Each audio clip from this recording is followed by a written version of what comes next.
За өнөөдөр би яг багада амар үзхийг хүсдэг байсан. Гэхдээ бас үзэхээсээ жоохон айдаг байсан. Тийм аим шиг нэг одоо та нарт танилцуулах гэж байна. 2008 онд нээлттэй ижүүлсэн One Missed Call гэдэг нэртэй 2003 оны ижил нэрт Япон киноноос сэдвлэгдэн хийгдсэн Hollywood remake кино байгаа. Багада би тэгээ яг энэ киноны саундтрекийг YouTube дээрээс амар их сонсдог байсан байхгүй юу? Тэгээ угаасаа саундтрек нь бас айгүй алдартай. Та нар бараг сонсч ирсэн байж магадгүй.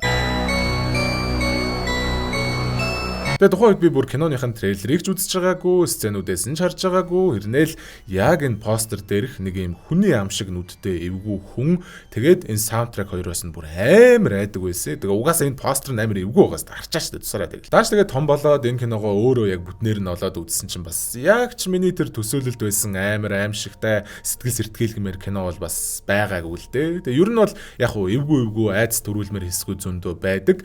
Гэхдээ л пейсинг буюу одоо үйл явдлын өрнөх хурд за тэгээд бас жүжиглэлт диалог энэ төр нь бүр айгүй аргу үзэхэд амар тухгүй ер нь зүгээр яг сайн кино бол биш гэж ойлгочиход болно. Тэгээд мэдээж зохиол нь бол угаасаа сонирхолтой. Тэгээд надад таалагдаагүй ч гэсэндээ та нар таалагдаж магадгүй. Тэгээд угаасаа та нар яг бүтнээр нь үзэх гэж байгаа биш юм чинь те надаар яриулах гэж байгаа болохоор тэр муу жүжиглэлт энэ тренч мэдэрч чадахгүй. Тэгээд угаасаа анзаарахдаггүй л те. За тийм байна. Тэгээд хэдийн нэг сайн кино биш ч гэсэндээ бас хэр олон хэмжээний зочид хэсэгтэй байж чадах нь харцгаая те. Тэгээд өнөөдөр маань дугаартай Хаан банкнаас гаргаж байгаа цоо шинхэн аппликейшн болох DigiPay аппликейшн хамтран ажиллаж байна. Киноныхоо үйл явдал руугаа орцгоё. Сүгэрш байлаа энэ зүуд байтэн бэчний тэр дур булам төрх харцан чин масуур нь галзуурхад ганц гурван номер чин нугур чин нуруу чин төгс эй бад бич зурх чин төгс чамд хэл хүүхс мөр шүлэг мөкс. Тэгэхээр кино маань нэг амар галгараад дэлбэрж мэлбэрж байгаа барилгын зураглалаар эхэлдэг юм. Барилга дотор нь байсан хамгал хүмүүс бөөнөрөө үхээд яг энэ тарагдж байгаа бамбрууш тавирцсан охин ганцаархнаа л амьд үлдэж байгаа. Ээж чи хаана байгаа бэ гэд асуусан чинь хөөх юм тэгээд те шатж байгаа барилга руу л харж идэг. Дараа нэдүүлээ Шелли гэж нэг охины зураглал руу шилжихэд манай хүн хичээлээ хийхээ оронд солиороо хүн амтантай удсаар ярьсан шигэ хобацсан сууж ирсэнаа голын дотроос нэг сонин чимээ сонсох шуглаад тонгоож очоод шалгаатгалгүй яах вэ?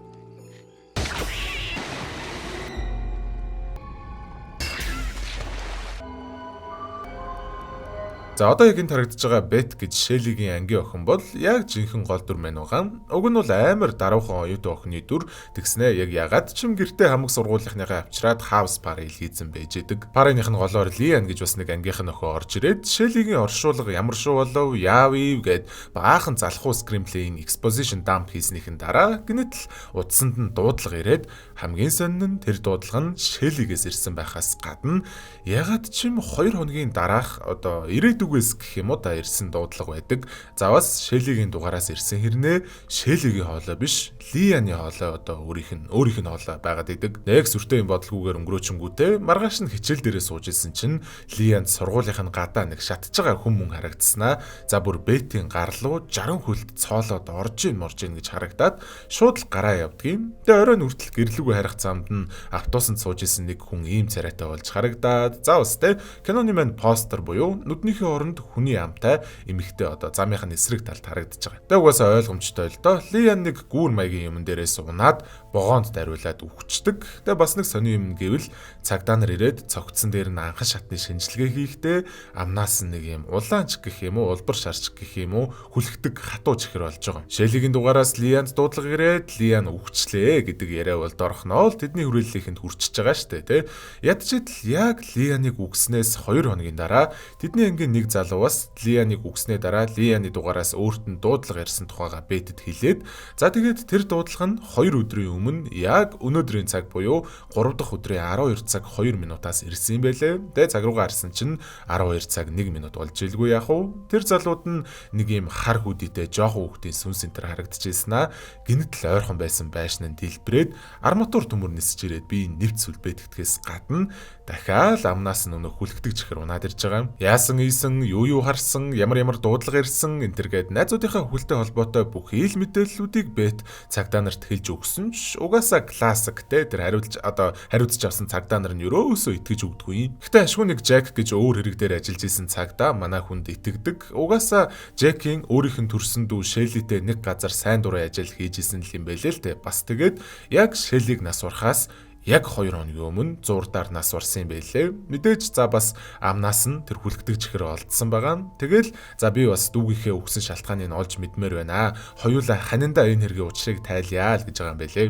Оройн Бэти гэртээ очиход Тейлор гээд бас нэг ангийнх нь охин гэрт нь ирдсэн.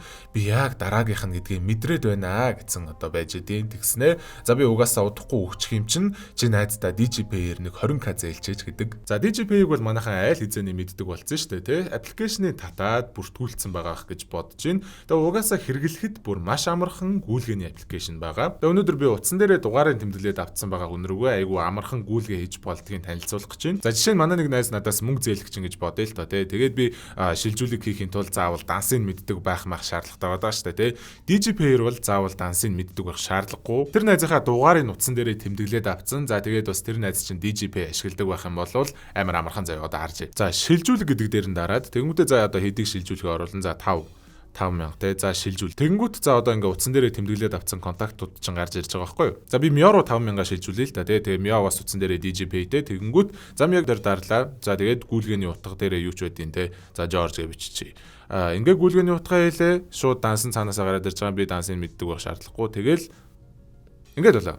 Ингээл гүйлгээ хийгдсэн. Тэгээ за бас эсэргээрээ би одоо Mio-гоос одоо мөнгө зээлье гэж бодъё л доо. Тэгэх юм бол энд нэхэмжил гэдэг дээр нь дарлаа. За тэгэнгүүтээ шинэ нэхэмжлэл тэгээд хэдих шил. За саяны 5000 би одоо зөрүүлээд нэхэмжилчээ. За дарлаа. Тэгээд шууд энэ дээрээ дарлаа. 5000 тэг нэхэмжлэх. Ингээ Face ID-гаараа за ингээ нэхэмжилсэн. Ийм л амархан. Найзуудаараа энэ тийм тоол идэнгүүт нэгэн даачсан гутаа за дансаа өгчихтэй мэн чин дараа шилжүүлчих мэлжүүлчихээ лайтай байдаг шүү дээ, тий.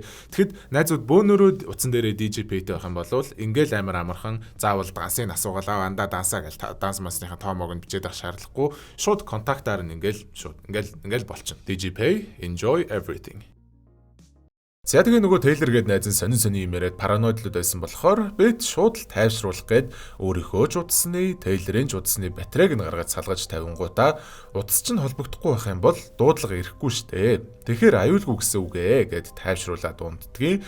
Гэтэ мэдээж шүн дунд тэр Тейлорийнх нь утсан дуурайд ямар ч батарейгүй ажиллах боломжгүй утас хэрнээл стил нөгөө нэг 2 хоногийн дараахаас дуудлага ирсэн байлгүй яах вэ? Энэ сонин үйл явдал нь зөвхөн сургуулийнхын дунд ч гэлтгүй за бас хөөрхөн олон хүмүүсийн анхаарлын төв болцсон л байгаа юм байна л дээ. Тэгээд нэг юм телевизэн шоуны хост тэр хоёр дээр ирснээ би маш сайн шашны зан үйл хийдэг хүмүүсийг таних шүү. Шууд амжуултын үеэр тийм зан үйл хийлгэхийг зөвшөөрөх юм бол үнэгүй би над хараалаас чинь чөлөөлөд үгүй гэж мэгээд Бэт бол айгүй дургу шууд зүгээр яах юм бэ өгшөө гэсэн ч гэсэн угаасаа үхэгт өгчөөд байгаа хүн нь Тейлор штэ те би үхмээргүй байна гэд тэр хөтлөгчийн саналыг хүлээгээд авчдаг. Яг тэр өдөр өнөөх Джек цагдаа тэдний дээрээд өгсөн хүмүүсийн утасных нь мэдээллийг шүүж хайж мөрдөж жагаад анх өөрийнх нь дүүрэг хэн залгаад за ер нь зүгээр энэ хараал хаанаас хинээс ихэлсэн бэ гэдгийг олж мэдсэн тухайга хэлж байгаа. Улмаар тэр хоёр хамтдаа тэр айл руу очиход хөршийнх нь хэлж байгаагаар бол 2-7 хоногийн турш тэр айлынх нь ерөөсөө гэртээ ирээгүй юм байлээ.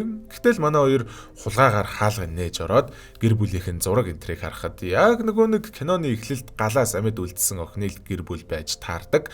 Хоёр охиноо ганцаархнаа өсөгдөг, ганц бие эмэгтэйгийн л гэр бүл байсан болж таарж байгаа. Удалгүй Джек нэг сэди олоод тоглуулад үзэхэд тэр нь одоо хүүхдүүдийн өрөөнд нь байршилтай хүүхдүүдэд тагнах гэж суйрлуулсан камерын бичлэг байдаг гэх юм уу да.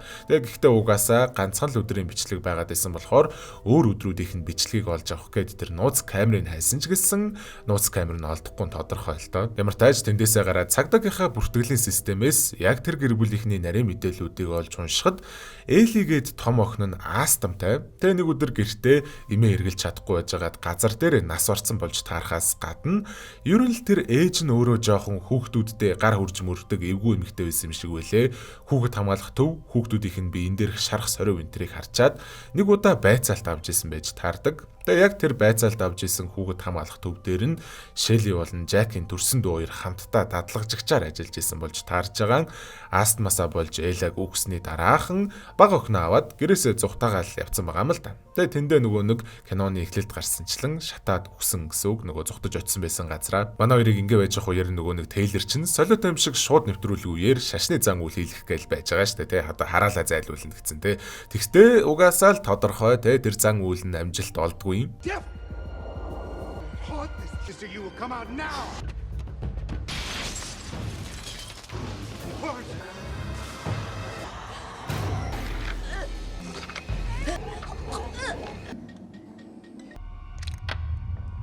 За ингэж Тейлор үгснэр Бетийн утсанд нь дуудлага ирээд манай хүн чааваас маргааш нь өөхөх хуваартай л болж таардаг. Өмнөхүүд нь 2 хоногийн дараа гэжсэн. Ягаад чи Бетиг болохоор ганц хоногийн дараа гэж байгаа юм. Цаг давч байгаа юм чинь ингээд шууд л өнөх галаас амьд үлдсэн бага охинтой нь одоо байгаа асрамжийн газар руу нь явж очиж уулзахад нөгөөх нь хөөх юм нь угаасаа галаас амьд үлдснээс хойш ганц ширхэг өгч амнаасаа цухуулгаагүй одоо шокносоо гарч амжаагүй л байгаа юм байлээ л дээ. Ямар ч хэрэгтэй мэдээлэл хэлж өгч тус болж энэ төр чаддгүй юм. Тэгээд тэгснэ манай хоёр тэндээсээ гарснаа for some reason яг яагаад чинь салж яваад Бет ганцаараа нөгөө нэг шатсан барилга руу яваад очичдөг.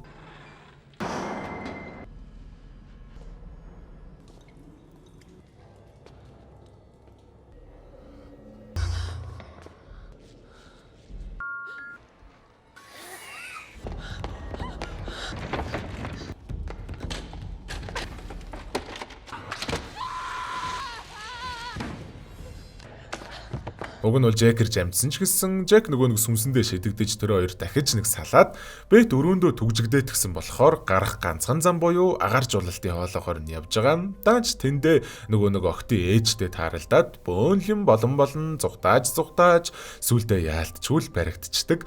Гэхдээ тэр ээжийнхэн сүнс нь манай Бетэд ямар ч одоо хор учруулахгүй эсэргээрээ бүр нүднээсээ нулимс туслуулангуудаа намайг уучлаарай гэд хэлжээдгийм. Цагдаа нарч ирлээ. Манай хоёр чаврагдлаа. Тэр ээжийнхэн сүнс удасны хараалаар дамжуулаад хүн алж явж ийснаа. Бид хоёрыг энд ирсэн чинь уучлаад одоо жоохон тайвширчих шиг боллоо гэд бүх юм зүгээр болчлоо л гэж ойлгож байгаа юм шиг байгаа. Гэхдээ угаасаа харамсалтай нь тийм биш л дээ. Нөгөө нэг олдохгүй гадсан нууц камер нь бага охиных нь бамбруушин дотор байсан байж таарад Жек тэрэн доторх бичлэгийг гаргаж ирээд үзсэн чинь яг үнэндээ тэр жоохон охиныг зүсэж мүсээд цохиж зодоод байсан хүн нь ээж нь биш эсэргээрээ өнөөх том ихч Элин байсан байвал яах вэ? Танаа ээж чинь биш ихч чинь чамайг зоддог байсан юм байна тийм үү гэд асуусан чинь гэхдээ манай ихч надад дандаа чихэр өгдөг байсан ш. Тэгээд нөгөө нэг улаан чихрийг халааснаас гаргаад ирдэг. Тэгээд одоо ээжэд битгий хэлээрээ гэж одоо муухай юм хийх болгондоо тэр чихрээр аргалцдаг байсан юм шиг байгаа. Тэгээ сүнс усныхоо дараач гэсэн тэр зурчлаа хаяагүй л болж таарж байгаа штэ тий. Тэгэхээр ээж нь гимгүү зүгээр хүн байсан гэхээр Бетэд харагдаад байсан тэр ээжийнхэн сүнс хүмүүсийг алъя гэсэн зорилготой биш эсэргээрээ аварья гэдэг зорилготойгоор л энэ тэнд харагдаад байсан байдаг. Тэгээ ээжийнхэн сүнс биш тэр Элигийнхэн сүнс л одоо найзуудын одоо түрүүний одоо хэд хоногийн дотор өгсөн бүх хүмүүсийг алсан л болж таарж байгаа.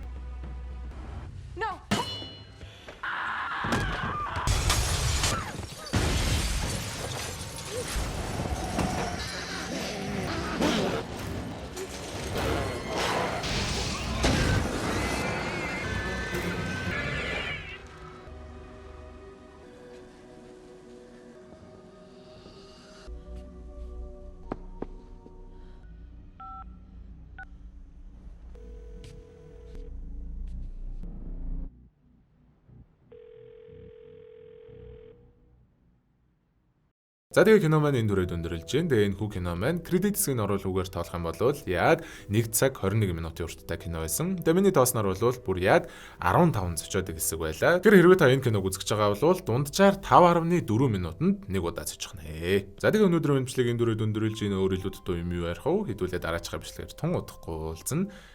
Хайртай шүү. За сайхан байр. Гой зүзгэлээ. I love you, Skechers. Ungare gungare goo. I love you, Skechers. You like me too.